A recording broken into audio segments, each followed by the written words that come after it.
Bismillahirrahmanirrahim. Assalamualaikum warahmatullahi wabarakatuh. Alhamdulillah, nahmaduhu wa nasta'inuhu wa nastaghfiruh wa na'udzu billahi min shururi anfusina wa min sayyiati a'malina. Man yahdihillahu fala mudilla lahu wa man yudlil fala hadiya lahu. Wa asyhadu an la ilaha illallah wahdahu la syarika lahu wa asyhadu anna Muhammadan 'abduhu wa rasuluh. Allahumma salli wa sallim wa barik ala nabiyyina Muhammadin wa ala alihi wa sahbihi wa sallama tasliman mazida. Wa ba'du, ikhwani wa akhwati fid din, azzakumullah. Bapak Ibu sekalian yang dimuliakan oleh Allah Subhanahu wa taala. Alhamdulillah kembali berkumpul di tempat yang mulia ini, dan kita berharap mudah-mudahan Allah Subhanahu wa taala akan jadikan semua ini sebab kebaikan bagi diri kita. Amin ya rabbal alamin. Ikhwani wa akhwati fid din, azzakumullah. Kita lanjutkan kajian kita Kitab Riyadhus Shalihin, masih dalam Kitabul Libas. Kitab atau pembahasan ini berkaitan dengan masalah pakaian dan yang lainnya. Kita masuk kepada hadis yang ke-7 dari bab ini, atau hadis yang ke-796 daripada Kitab Riyadhus Shalihin. Banyak mana sudah pada kerasaan 796 penting sudah kita bahas. Alhamdulillah, mudah-mudahan nempel ilmunya ya Allah. Hadis ini dari Abu Jurai Jabir bin Sulaim radhiyallahu anhu. Beliau berkata, "Ra'aitu rajulan yasdurun nasu an ra'yihi la yaqulu syai'an illa sadaru anhu." Saya melihat seseorang, kata Jabir bin Sulaim, yang semua orang berpedoman kepadanya. Tidaklah ada orang berkata apa-apa kecuali semua ujar orang ini tadi. Kecuali semuanyaan disandarkan kepada orang itu. Jadi ada orang ngomong apapun, selalu orang itu bilang, kata Jabir bin Sulaim, selalu orang itu mengatakan, orang itu yang mengatakan. Maka kemudian beliau pun bertanya, "Man hadza?" Siapa sih orang ini? Kata si Jabir bin Sulaim. Lalu dikatakan oleh orang-orang, dia tanya, siapa orang ini? Kok sampai setiap perkataan kalian selalu kalian nisbatkan kepada dirinya? Setiap kalian ngomong selalu kata orang ini tadi. Maka Jabir bin Sulaim mengatakan, "Man hada?" Siapa dia ini? Kok sampai seperti itunya? Maka orang-orang mengatakan, "Qalu huwa Rasulullah sallallahu alaihi wasallam." Dia itu Rasulullah sallallahu alaihi wasallam. Maka kemudian Jabir pun mendatangi Rasulullah sallallahu alaihi wasallam dan mengatakan, "Qultu alaikas salam ya Rasulullah, alaikas salam ya Rasulullah." Atasmu salam wahai Nabi, atasmu salam wahai Nabi. Maka Nabi sallallahu alaihi wasallam pun tidak menjawab salamnya dan mengatakan, "La taqul alaikas salam, tahiyyatul mautah." Jangan kamu bilang kepadaku alaikas salam, karena itu adalah penghormatan kepada orang mati, kata Nabi SAW. Tapi katakan, tulis salamu alaika, kamu harusnya mengatakan assalamu alaika, kata Rasul Sallallahu Alaihi Wasallam. Qultu anta Rasulullah. Maka Jabir bin Sulaim mengatakan, Anda ini adalah Rasulullah, kata si Jabir bin Sulaim. Maka Nabi SAW mengatakan, "Ana Rasulullah, aku adalah utusan Allah Subhanahu wa taala. Alladzi idza asabaka dharra fad'autahu kashafahu 'anka." Idza asabahu dharrun fad'autahu kashafahu 'anka. Ya, aku adalah nabi yang jika kalian tertimpa sesuatu yang buruk, maka kalian akan berdoa meminta kepada Allah. Allah Subhanahu wa taala akan menghilangkan keburukan tersebut dari kalian. Wa idza asabaka 'amu sanah fad'autahu ambataha lak. Kalau kalian ditimpa dengan kekeringan, ditimpa dengan paceklik. Kalau tadi ditimpa dharrun, sekarang ditimpa paceklik. Tumbuh-tumbuhan kalian tidak tumbuh, lalu engkau berdoa kepada Allah Subhanahu wa taala, maka Dia akan menumbuhkan tumbuh-tumbuhan untukmu, kata Nabi. Wa idza kunta bi ardi faqrin aw falah fadallat rahilatuka fada'autahu radduha alaik. Kalau kamu berada di satu tempat asing, tempat yang jauh dari tempat manusia, lalu tungganganmu, kendaraanmu hilang, lalu kemudian engkau berdoa kepadanya, kata Nabi SAW, maka dia akan mengembalikan kendaraanmu tersebut. Ini kata Rasulullah Sallallahu Alaihi Wasallam kepada Jabir bin Sulaim. Artinya dialah yang seperti itu, yang engkau seru itulah yang mengutus aku, kata Nabi Sallallahu Alaihi Wasallam. Lalu Jabir pun mengatakan, i'had ilai, berikan pesan atau berikan wasiat atau satu wejangan untuk saya wahai Nabi. Qala la tasubbanna ahadan. Nabi dia minta pesan kepada Nabi SAW, berikan saya ini pesan.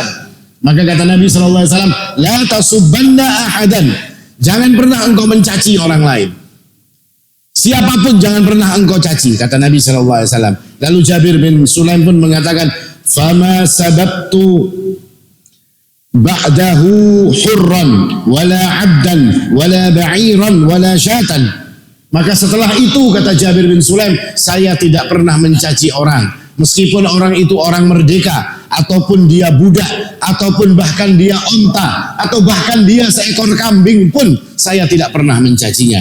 Lalu Nabi SAW pun mengatakan, wala tahqiranna minal ma'rufi syai'a, jangan engkau remehkan, kata Nabi, perbuatan baik itu meskipun kecil. Ada perbuatan baik seperti apapun meskipun kecil, jangan pernah engkau remehkan, kata Nabi Sallallahu Alaihi Wasallam. Wa antukallima akhaka wa anta mumbasitun ilaihi wajhak, meskipun perbuatan baik itu cuma senyummu kepada saudaramu, kata Nabi Sallallahu Alaihi Wasallam. Engkau berbicara dengan saudaramu dan wajahmu terlihat tersenyum, wajahmu terlihat baik kepada saudaramu tersebut. Inna dzalika minal ma'ruf, sesungguhnya yang senyum saja itu termasuk dalam kebaikan, kata Nabi SAW. Warfa' izaraka ila nisfis saq. Lalu Nabi melihat orang ini dan dikatakan kepada Nabi, angkat celanamu, angkat sarungmu itu, kata Nabi, sampai setengah betis. Fa in abaita fa ilal ka'bain. Kalau kamu nggak suka untuk mengangkat sarungmu itu sampai setengah betis, maka angkatlah, kata Nabi, sampai di atas mata kaki. Wa iyyaka wa isbalul izar fa innaha minal makhilah. Hati-hati, kata Nabi SAW, engkau jangan menjulurkan sarungmu, kata Nabi, karena itu termasuk dalam kesombongan. Rasul menasihatkan kepada Jabir bin Sulaim, wa innallaha la yuhibbul makhilah, dan Allah Subhanahu wa taala tidak menyukai yang namanya kesombongan. Wa innamru'un syatamaka wa inimru'un syatamaka wa 'ayyaraka bima ya'lamu fika fala tu'ayyirhu bima ta'lamu fi. Kalau engkau dilecehkan, kalau engkau itu dicaci maki oleh orang lain dengan sebab dia mengetahui aibmu, yang jelek pada dirimu itu orang itu tahu, lalu dia cela itu, lalu dia jadikan itu pembicaraan, dia jadikan itu ejekan kepada dirimu, kata Nabi SAW. Maka Nabi mengatakan, fala tu'ayyirhu bima ta'lam fi. Jangan engkau cela dia, engkau balas dia sebagaimana engkau pun tahu dia juga punya aib. Artinya orang mencela kita karena kita ada aibnya, jangan dibalas meskipun kita ini juga tahu orang tersebut punya aib, kata Nabi SAW. Fa innama wabalu dzalika alaih, karena sesungguhnya semua dosa yang berkaitan dengan mencaci tersebut itu dia sendiri yang menanggungnya, kata Rasulullah SAW. Hadis yang mulia ini disampaikan oleh Imam An-Nawawi berkaitan dengan adab-adab, dengan kebaikan-kebaikan, dengan perkara-perkara yang insya Allah akan menjadikan diri kita ini menjadi orang-orang yang baik insya Allah. Artinya banyak sekali hikmah yang bisa kita ambil dari hadis Nabi SAW ini. Artinya Jabir ini orang yang gak kenal Nabi. Bisa jadi dia baru masuk Islam. Bisa jadi dia tidak tahu kepada Rasulullah SAW mukanya Nabi seperti apa. Tapi dia bingung, kok ada orang, semua orang tanya kepada orang ini.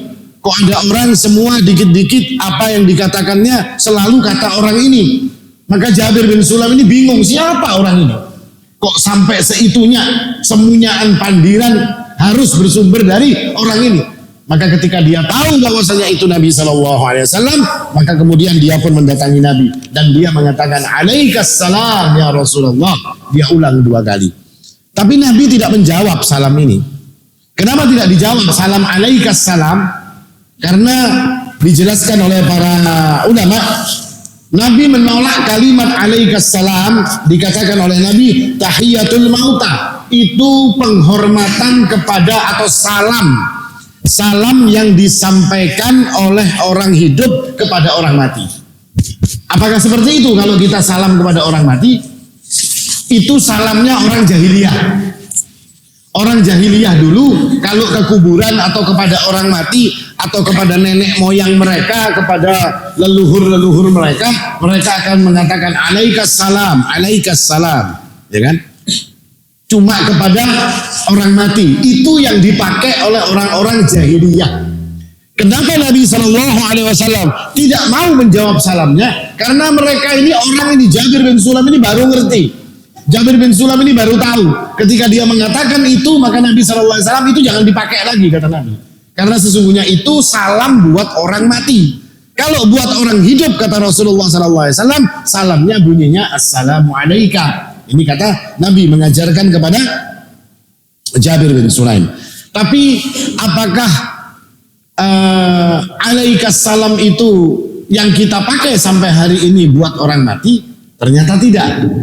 Kata para ulama, alaikas salam itu gayanya orang jahiliyah zaman dulu, sekarang sudah dimansuh, sudah diganti oleh Nabi SAW. Meskipun kepada orang mati nggak pakai kalimat alaikas salam, tetap assalamualaikum. Contohnya kalau antum masuk ke kuburan baca salamnya kayak apa? Assalamualaikum apa salamun alaika? Assalamualaikum, bukan salamualaikum kan? Bukan alaikas salam kan? Tapi assalamualaikum ya ahlad diyar minal mu'minina wal muslimin, ya kan? Fa inna insyaallahu bikum, dan macam-macam doanya untuk masuk. Tetap memakai kalimat assalamualaikum, bukan alaikas salam. Kenapa? Karena ini adatnya jahiliyah dan ini dirubah oleh Nabi SAW. Kita tidak mengatakan lagi untuk orang yang mati atau masuk ke dalam kuburan kita mengatakan alaikas salam, tidak. Tapi sama kita perlakukan antara orang yang mati dan orang yang hidup, kalimatnya tetap assalamualaikum atau assalamu alaika. Ini yang diajarkan oleh Rasulullah sallallahu alaihi wasallam. Dan dalam sabda berkaitan dengan salam ini, Nabi mengatakan kepada Jabir bin Sulaim, "Qul assalamu alaika." Kenapa kok dikatakan assalamu alaika? Kenapa? Kok kada assalamualaikum? Kenapa? Enggak, bukan khusus. Kan ada khusus-khususan salam ini ya. Kecuali salam 3 jari, nah itu khusus itu. Atau salam 2 jari, ya, khusus. Karena yang disalami cuma 1 orang. Nah, assalamu alaika. Kalau 2 orang, assalamu alaikuma. Kalau orangnya banyak, assalamu alaikum. Kalau kepada perempuan, assalamu alaiki, ya kan? Kalau banyak perempuannya assalamualaikum. Nah ini yang dikatakan oleh Nabi SAW. Itulah gayanya orang Arab. Kalau orangnya cuma 1, makanya dikatakan oleh Syekh Muhammad bin Shalih Al-Utsaimin bahwasanya kalau orangnya yang engkau beri salam itu cuma 1, bukan assalamualaikum yang paling baik, kata Syekh. Syekh mengatakan kalau orangnya cuma 1, assalamualaika. Kalau perempuan yang dikasih salam ya assalamualaiki, ya kan? Kan kayak kita juga itu Pak, ada nang garing, syafakallah dari kita ya kan. Yang garing bebinian, syafakallah ya. Salah padahal, harusnya syafakillah. Ya kan? Ya Pak, syafakillah. Atau ada orang barakallah dari kita, barakallahu fika ya kan, barakallahu fika ya kan. Kalau perempuan ya barakallahu fiki. Nah, bukan fika, ini kada tahu kita pokoknya di WA itu ya. Pokoknya lakian binian seikung berdua 10 1000 pada begaduh. Pokoknya barakallahu fika sudah. Syafakallah misalnya. Itu Gus. Jelas Gus. Ini yang diajarkan. Kata Syekh Muhammad bin Shalih Al-Utsaimin, apakah yang afdal yang mana? Yang afdal ya yang seperti ini, seperti keadaan orangnya. Assalamualaikum, kata beliau rahimahullahu taala. Tapi sebagian ulama mengatakan tidak, boleh kita mengatakan assalamualaikum. Kenapa assalamualaikum kita katakan meskipun orangnya cuma satu? Maka para ulama ini mengatakan bahwasanya assalamualaikum turidu bidzalika an tusallima 'alal insani alladhi sallamta 'alaihi wa man ma'ahu minal malaikah. Kita itu mengucapkan salam kepada orang tersebut, kata para ulama ini, dan juga dengan para malaikat yang ada di tempat tersebut. Ini perkataan para ulama.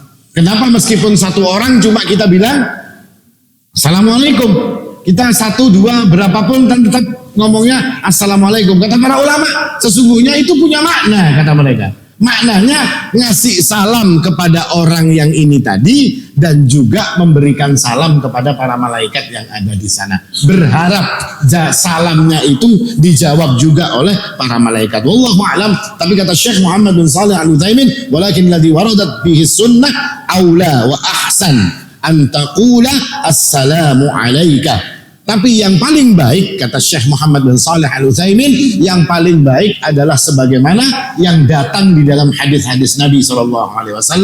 Ketika orangnya itu cuma satu orang, dia akan mengatakan assalamu alayka. Nah, ini pendapatnya Syekh Muhammad. Apakah harus kita assalamu alayka? Karena kalau orangnya Assalamualaikum kita assalamu alayka, Gus. Kita ya. Mujan Agus itu. Ini bina aneh-aneh, Ustadz ini menyelalayak ya. Assalamualaikum, nah sudah, tidak masalah Pak.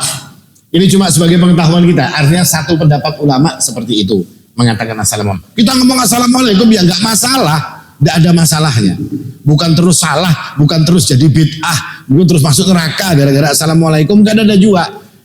Bagus saja juga. Tapi ini ingin menjelaskan tentang bahwasanya kalau satu orang itu assalamualaikum. Makanya kata Syekh, wa illa idza kanu jamaah fa innaka tusallimu alaihim bilafdil assalamu alaikum. Kecuali kalau mereka itu banyak orangnya, kata Syekh, maka kalian mengucapkan assalamu alaikum. Satu pun enggak masalah, kita akan mengucapkan assalamu alaikum. Ini berkaitan dengan cara memberi salam. Nanti kita akan membahas ada bab salam, Mbak. Setelah kitab libas ini rasanya nanti ada bab salam berkaitan dengan salam. Kita enggak terlalu dalam masalah salam ini di dalam penjelasan hadis ini. Lalu berikutnya Nabi SAW setelah mengajarkan kepada Jabir bin Sulaim tentang salam, maka kemudian beliau SAW pun mengajarkan kepada Jabir bin Sulaim ini tentang tauhid, tentang pengesaan Allah Subhanahu wa taala. Ketika Nabi SAW itu ditanya oleh Jabir bin Sulaim, apakah engkau itu Rasul yang diutus oleh Allah Subhanahu wa taala? Maka Nabi SAW pun mengatakan iya. Tapi jawaban Nabi SAW bukan cuma iya, beliau sambil mengajarkan kepada orang ini. Apa yang Nabi SAW ajarkan? Nabi mengajarkan bahwasanya saya ini diutus oleh Allah Subhanahu wa taala yang dia itu adalah yang akan menghilangkan semua kesusahan dan yang akan mendatangkan semua manfaat. Makanya Nabi SAW menjelaskan kepada Jabir bin Sulaim ini, saya diutus oleh Allah yang jika kamu itu berdoa dalam keadaan engkau susah, maka Allah akan menghilangkan kesusahanmu. Kalau engkau itu berdoa dalam keadaan tanamanmu paceklik, maka Allah akan memberikan kepadamu itu tanaman-tanaman yang tumbuh. Kalau engkau kehilangan kendaraanmu, lalu engkau berdoa kepada Allah, maka Allah Subhanahu wa taala akan mengembalikan kendaraanmu. Artinya pertama kali yang diajarkan oleh Nabi SAW kepada orang ini adalah mentauhidkan Allah Subhanahu wa taala. Sebagaimana Allah berfirman dalam Al-Quran, "Amma yujibul muttarra idza da'ahu wa yakshifus su'a wa yaj'alukum khulafa'al ard a ilahum ma'allah qalilan ma tadhakkarun." Bukankah Allah yang memperkenankan doa orang-orang yang dalam kesusahan?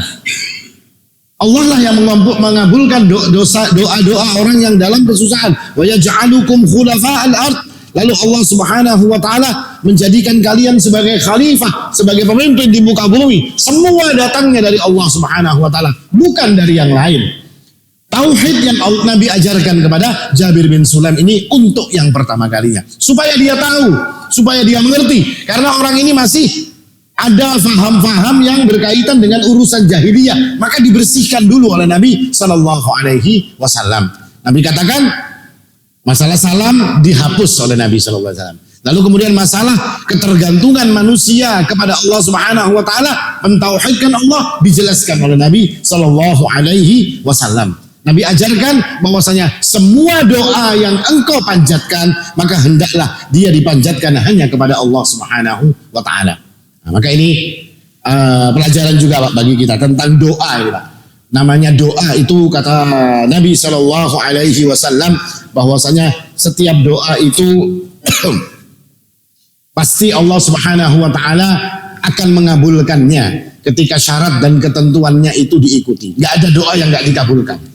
Kalau benar cara doanya, kalau syaratnya, ketentuan yang berlakunya diikuti dalam doa, tidak ada doa yang tidak dikabulkan oleh Allah Subhanahu Wa Taala. Makanya Nabi mengatakan, kalau kamu kesusahan, minta kepada Allah, kamu akan dikasih ke lapangan. Kalau kamu dalam keadaan paceklik, minta kamu kepada Allah, maka Allah akan tumbuhkan tanaman-tanamanmu. Kalau barangmu hilang, kata Nabi SAW, minta engkau kepada Allah, Allah akan kembalikan barang-barangmu. Artinya semua doa yang kita ucapkan pasti akan diijabah oleh Allah Subhanahu Wa Taala. Tapi yang jadi masalah adalah cara pengabulan doa tersebut bukan menurut kita, tapi menurut Allah Subhanahu Wa Taala. Makanya dikatakan dalam sebuah hadis, ma'alal ardi muslimun yad'u Allah Ta'ala bida'watin. Tidaklah di muka bumi ini ada orang muslim yang berdoa meminta kepada Allah Subhanahu Wa Taala illa atahu Allahu iyyaha, kecuali Allah pasti akan mengabulkan doanya. Kalau tidak langsung dikabulkan saat itu juga, au sarafa anhu minas su'i mithlaha, atau Allah akan hilangkan kejelekan bagi dirinya, diganti yang namanya kejelekan, dipalingkan daripada kejelekan. Atau kata Nabi Sallallahu Alaihi Wasallam, malam yad'u bi itsmin au qati'atir rahim, selama orang itu tidak berdoa yang mengandung dosa atau memutuskan tali silaturahim. Dan dalam riwayat lain juga dikatakan au yuddakhiruha, atau disimpan oleh Allah Subhanahu Wa Taala indah, disimpan di sisi Allah Subhanahu Wa Taala untuk nanti ketika sudah kiamat baru doa-doa kita itu diserahkan kepada kita. Kenapa sampai Nabi mengajarkan kepada kita doa itu ada 3 macam. Doa itu cara pengkabulannya ada 3 macam. Supaya kita ini tidak punya pikiran, Pak, doa saya tidak dikabulkan oleh Allah. Gak boleh ada pikiran seperti itu. Atau saya sudah berdoa, banyak sekali saya berdoa kepada Allah Subhanahu Wa Taala, tapi Allah tidak mengabulkan doa-doa saya. Ini kata Nabi orang yang isti'jal, orang yang tergesa-gesa, kata Rasulullah Sallallahu Alaihi Wasallam. Supaya kita ini diajari oleh Nabi Sallallahu Alaihi Wasallam, teruslah berdoa, teruslah berdoa. Seandainya doamu tidak dikabulkan oleh Allah Subhanahu Wa Taala pada hari ini, engkau tetap mendapatkan pahala. Karena doa adalah ibadah. Ad-du'a'u wal ibadah. Doa itu ibadah. Kita berdoa saja, belum diterima doanya, belum dikabulkan oleh Allah Subhanahu Wa Taala, belum kesampaian apa yang kita inginkan, kita sudah dapat pahala. Makanya diperintahkan kita ini, Nabi mengajarkan kepada orang tadi untuk terus berdoa. Dalam setiap urusanmu, berdoalah engkau kepada Allah Subhanahu Wa Taala. Jangan sampai engkau itu lupa dalam berdoa. Jangan sampai engkau itu capek dalam berdoa. Meskipun dalam pandanganmu apa yang engkau minta itu tidak engkau dapatkan pada saat ini. Tapi tak ketahuilah Allah yang ngatur, Allah yang ngerti. Bisa jadi kita dapat yang lain yang kita tidak merasakannya. Bisa jadi kita di dunia ini tidak mendapatkannya, tapi kelak di akhirat kita akan mendapatkan keselamatan. Berkat apa? Berkat doa-doa yang kita ucapkan. Maka diajarkan kepada kita doa itu mustajab, semua doa itu diijabah oleh Allah Subhanahu Wa Taala. Malam yasta'jil, selama orang itu tidak tergesa-gesa dalam urusan berdoa, terus saja berdoa meskipun belum dapat. Ada orang yang berdoa, Pak, meminta anak, sudah menikah selama 15 tahun, kada bayi si anak juga, ya kan?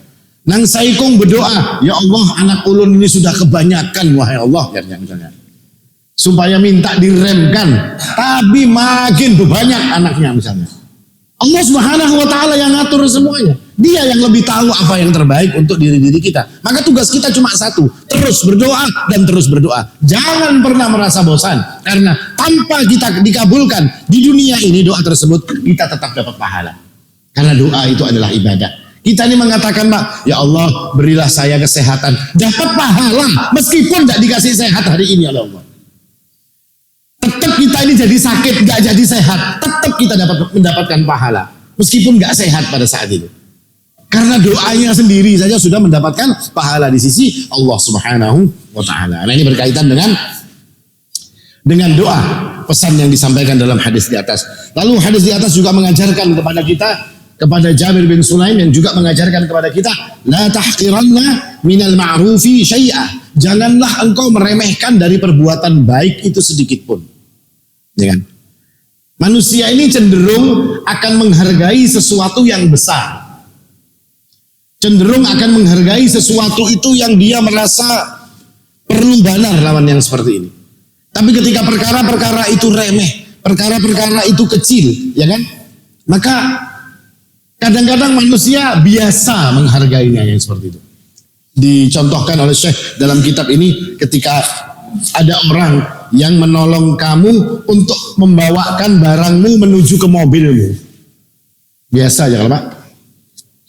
Ulun bawa barang 2 buting, ya kan, hendak masuk ke mobil, terus lawan Agus diambil sebuting. Sini Ustaz, ulun bawakan. Biasa kan itu Pak? Biasa kalau Gus? Karena bawakan Ustaz. Maka kata Nabi SAW, yang biasa ini la tahqiranna bil ma'ruf minal ma'rufi syai'ah. Yang ma'ruf ini, yang baik meskipun kecil, jangan pernah engkau remehkan.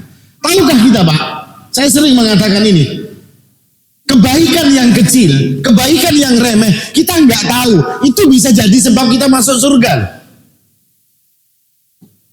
Pernah baca hadis, orang yang menyingkirkan duri dari tengah jalan. Apa yang diberikan oleh Allah kepada orang tersebut? Surga. Masuk surga gara-gara menyingkirkan duri.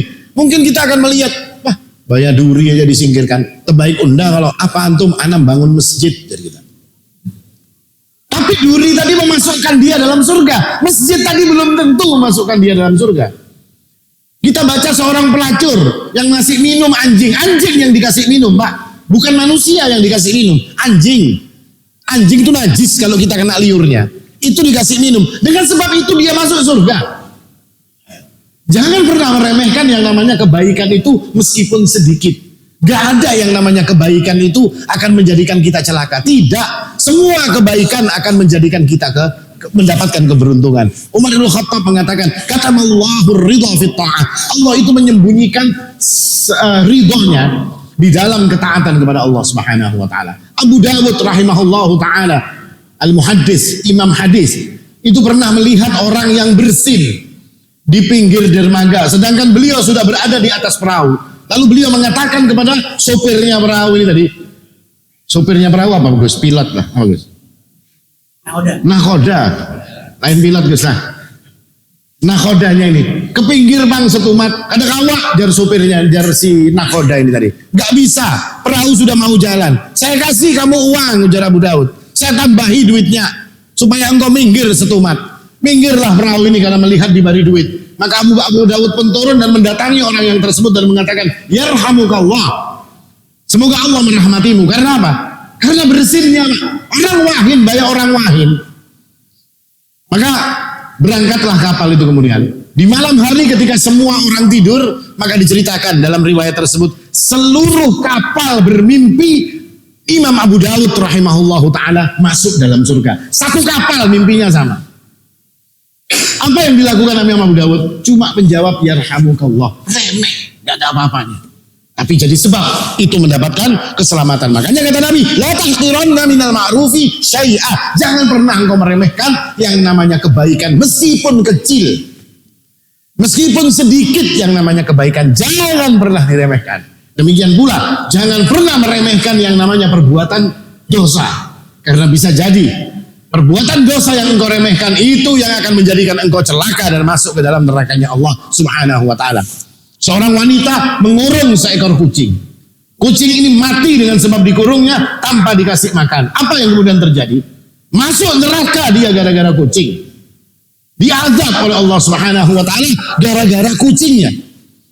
Ada juga orang yang berjalan dengan keadaan sombong, rambutnya rapi, bajunya bagus, semuanya takjub dia dengan dirinya. Apa yang kemudian terjadi? Allah benamkan dia di dalam bumi, wa yatajaljal ila yaumil qiyamah. Terus dia kayak orang tinggalan itu, Pak. Tinggalan keluar masuk di dalam kubur itu sampai nanti hari kiamat gara-gara cuma bangga yang seperti itu. Padahal tidak kelihatan bangganya. Padahal dia tidak ngomong dengan keadaannya, tidak. Semua itu dia ada di dalam hatinya. Tapi yang remeh tadi, karena dia perbuatan buruk, itu akan menjadikan orang itu mendapatkan azab di sisi Allah Subhanahu wa taala. Makanya ini pelajaran penting bagi Nabi oleh Nabi sallallahu alaihi wasallam kepada kita. La tahqiranna minal ma'rufi syai'a. Bahkan Nabi sallallahu alaihi wasallam memberikan contoh, la tahqiranna jaratun li jaratiha walau firsina syah. Janganlah seseorang itu meremehkan pemberian tetangganya. Jangan diremehkan. Meskipun yang diberikan kepada kalian itu cuma kuah yang isinya kukunya kambing. Kuku kambing dijadikan kuah. Asal apa kuku ini, Pak? Kada kawa dimakan. Paling bisa dibuat begaruk aja ya, kalau lumayan tambahan. Jangan diremehkan, kata Nabi SAW. Karena bisa jadi ketika kita diberikan makanannya ini kita tidak cocok, makanannya ini kita nggak seneng, nggak enak makanan ini menurut kita. Tapi bisa jadi ketika kita senang, terima kasih, senang dia. Orang ini senang karena idkhalus surur, menjadikan saudara kita itu senang. Itu perbuatan yang istimewa di sisi Allah. Bisa jadi karena menyenangkan orang tersebut kita masuk dalam surganya Allah Subhanahu wa taala. Nah ini. Makanya dilarang oleh Nabi untuk orang itu meremehkan segala sesuatu meskipun kecil. Dikasih contoh. Kuah yang ada kuku kambingnya. Coba hari ini Pak, kita diberi orang kuah isinya kuku. Orangnya bulik kita buang. Kenapa jadinya ini? Ini lain kuah ini lain masak kambing, ini kuahnya aja, banyunya aja jadinya. Karena isinya cuma kuku. Nah ini kata Nabi jangan diremehkan. Karena bisa jadi itu jadi kebaikan bagi diri kita. Lalu Nabi juga mengatakan, karena hadis ini panjang. Yang berikutnya lagi berkaitan dengan isbal. Amarahu an yarfa'a izarahu ila nisfis saq. Nabi mengajarkan kepada orang ini untuk mengangkat anunya sampai, kenapa kok sampai orang ini disuruh ngangkat sampai setengah? Ya Nabi yang tahu. Bisa jadi orang ini mungkin untuk membentuk orang ini supaya nggak terlalu sombong. Makanya dikatakan oleh Nabi SAW itu termasuk kesombongan. Karena orang ini mungkin dia panjang sekali, bajunya ngelewer banar ya, kalau terjulur banar, disuruh ngangkat oleh Rasulullah SAW. Kita nggak bahas masalah isbal karena di pertemuan yang lalu sudah kita bahas. Insya Allah masih ingat aja ya Pak. Maka semua ini kata para ulama adalah adab-adab yang berkaitan dengan seorang muslim. Dan ketika orang-orang bisa beradab dengan seperti yang dijelaskan dalam hadis di atas, yakni masalah salam, mengucapkan salam, masalah kemudian tauhid, berdoa kepada Allah Subhanahu wa taala tentang adab-adab berdoa, lalu tidak meremehkan yang namanya kebaikan-kebaikan, maka kata Nabi SAW, kata para ulama, orang yang bisa melakukan seperti ini dia akan mendapatkan kebaikan. Karena apa? Karena dia imtithalu amrin Nabi sallallahu alaihi wasallam. Karena dia itu mengikuti perintahnya Nabi, mengikuti petunjuknya Nabi Muhammad sallallahu alaihi wasallam, maka orang pasti akan mendapatkan kebaikan. Yang kedua, kalau orang bisa menjalankan semua perkara di atas tadi, kata para ulama, orang itu telah menghias dirinya dengan akhlakul karimah, akhlak yang baik. Dan dua-duanya mengikut kepada Nabi dan berhias diri kita ini dengan akhlakul karimah, itu jalan masuk surga. Ya kan? Aktsaru ma yudkhilun nasa al-jannah taqwallah wa husnul khuluq. Yang paling banyak memasukkan orang ke dalam surga itu kata Nabi ada dua. Yang pertama takwa, yang kedua akhlak yang baik. Nah semua ini tadi akhlak yang baik, kita disuruh berhias oleh Nabi SAW dengan akhlak-akhlak tersebut. Apa tujuannya? Memudahkan kita untuk masuk ke dalam surganya Allah Subhanahu wa taala. Lalu berikutnya Nabi mengatakan, wa in imru'un syatamaka wa 'ayyaraka bima ya'lamu fika fala tu'ayyirhu bima ta'lam fa innama wabalu dzalika 'alaih. Kalau kamu dicela orang, disambati orang karena orang tahu boyang kita diketahui oleh orang lain. Ya kalau Gus, boyangnya diketahui, boyangnya kalau Gus ngarannya Gus. Bahasanya Agus Pak ini Pak. diketahui orang lain terus kita disambati. Apa kata Nabi SAW? Kada usah dihirami, jangan dibalas. Meskipun engkau tahu orang itu lebih jelek daripada engkau. Kita disambatinya, dasar kami ini penipu. Padahal ini perampok. Mana Pak? Ganas mana Pak? Penipu apa perampok? Perampok lebih hebat. Kita tahu dia ini perampok. Kita cuma penipu, dia perampok. Tapi kita tidak mengatakan, kalau Bapak Anda menipu. Yang penting kada kaya nyawa perampok. Tidak boleh, kata Nabi. Jangan engkau katakan yang seperti itu, kata Rasulullah SAW.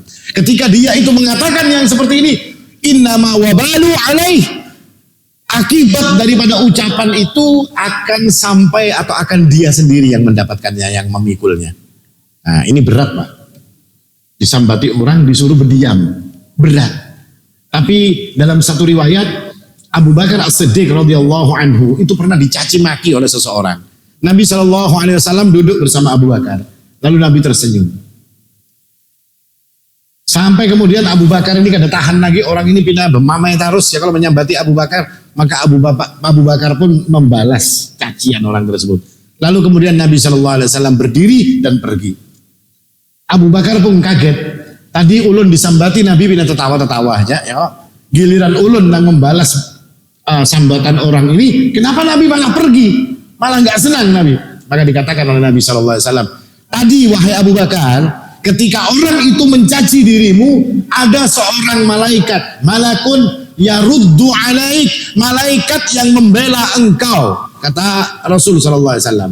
Makanya aku duduk, aku tertawa, kata Nabi SAW. Karena apa? Karena ada malaikat yang membelai antum ini. Ketika kita disambati orang itu malaikat yang melawanakan, Pak. Tapi kata Abu Bakar, kata Nabi SAW, tapi falamma takallamta, tapi ketika engkau ikut ngomong, ikut membalas caciannya, dhahabal malaku wa qa'ada syaitan. Malaikat tadi pergi, yang duduk kemudian setan. Kenapa aku berdiri wahai Abu Bakar? Karena di tempat itu ada setan dan aku tidak suka, kata Nabi SAW, duduk di satu tempat yang di tempat itu juga ada setan di dalamnya. Makanya aku pergi. Nah, sejak saat itu kata para ulama, Abu Bakar ini kalau dicaci maki orang, kalau kada berdiam ditinggalkan sidin berjauh, ya kan? Tapi kalau kita Pak menyambati bina terlalu berhebat, kita pangkung ya Pak, ya Bang? Karena berat ini, berat. Memang berat Pak, ini bukan cuma omongan tok. Saya belum tentu kawak telinga ini tahan disambati orang ya Pak. Mungkin nang hendak kaya ini juga ya kan, hendak menghantam kalau kita ini. Tapi inilah ajaran, inilah yang diajarkan oleh Nabi SAW. Mungkin hari ini kita mulai melatih diri kita, mungkin hari ini kita mulai belajar, nggak langsung berhasil, mungkin hari ini nggak langsung terlihat akibat atau hasilnya. Tapi ketika ini sudah menjadi ilmu dan kita punya keinginan untuk mempraktekannya, insya Allah di masa-masa yang akan datang, insya Allah kita akan bisa mempraktekkan adab-adab yang baik ini. Meskipun ini tetap harus jadi cita-cita kita, menjadikan diri kita mempunyai perilaku-perilaku yang baik seperti ini. Kira-kira hikmah daripada hadis di atas. Nabi SAW kepada sahabat Jabir bin Sulaim. Intinya mudah-mudahan ini akan bisa menjadi ilmu yang bermanfaat, mudah bagi kita untuk mempraktekannya dan mudah pula bagi kita untuk mengajarkannya, menularkannya kembali kepada orang yang lain. Kira-kira ini aku qouli hadza wal haqqu indallah subhanakallahumma bihamdik asyhadu an la ilaha illa anta astaghfiruka wa atubu ilaik. Wassalamu alaikum warahmatullahi wabarakatuh.